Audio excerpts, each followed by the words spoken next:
മാന്നാനം കുന്നിൻ്റെ താഴ്ഭാഗങ്ങളിലെ മനോഹരമായ പ്രദേശത്തിലൂടെയുള്ള സഞ്ചാരത്തിനു വേണ്ടിയാണ് ഇപ്പോൾ ഞാൻ തയ്യാറെടുക്കുന്നത്. കോട്ടയം നഗരിയിൽ നിന്ന് ഏതാനും കിലോമീറ്ററുകൾ മാത്രം ദൂരത്തായാണ് മാന്നാനം എന്ന ഈ പ്രകൃതിരമണീയമായ കൊച്ചുഗ്രാമം സ്ഥിതി ചെയ്യുന്നത്. ഇതൊരു പദയാത്രയായിരുന്നു. ഒരു പണിയുമില്ലാത്ത 2 കുട്ടികളെയും ഞാൻ എൻ്റെ കൂടെ കൂട്ടിയിട്ടുണ്ട്. ഞാൻ ചെന്നെത്തിയത് ഒരു പാടത്തിലാണ്. ഒറ്റനോട്ടത്തിൽ കുട്ടനാടാണോ ഇത് എന്ന് പോലും സംശയം തോന്നിപ്പിക്കുന്ന തരത്തിലുള്ള വളരെ മനോഹരമായ ഒരു ഭൂപ്രകൃതി.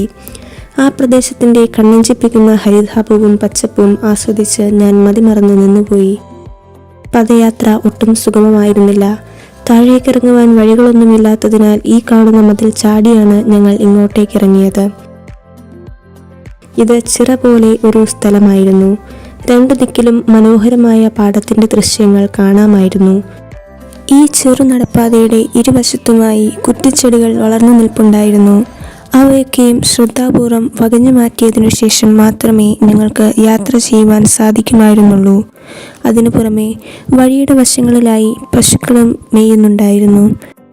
മുന്നോട്ട് നീങ്ങുമ്പോൾ ഞങ്ങൾ വഴിയുടെ ഒരു വശത്തുള്ള തോടിലൂടെ വഞ്ചി തുഴഞ്ഞു വരുന്ന ഒരു വൃദ്ധനെ കാണുകയുണ്ടായി.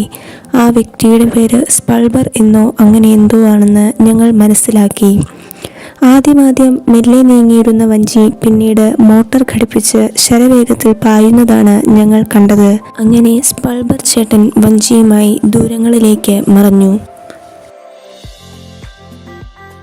അപ്പോഴാണ് ഒരു കുട്ടി ദൂരെയുള്ള ഒരു വാഴത്തോട്ടം എൻ്റെ ശ്രദ്ധയിൽപ്പെടുത്തിയത്. വാഴത്തോട്ടം കൃത്യമായി മനസ്സിലാക്കുവാനും കണ്ടുപിടിക്കുവാനും ആ കുട്ടിക്ക് പ്രത്യേകമായ പ്രാവീണ്യം തന്നെ ഉണ്ടായിരുന്നു. പെരിയ കാടുകളും മുള്ളുകളും നിറഞ്ഞ വഴി താണ്ടിയാണ് ഞങ്ങൾ മുന്നോട്ട് പോയത്. ഞങ്ങളവിടെ ഒരു കർഷകനെ കാണുകയുണ്ടായി.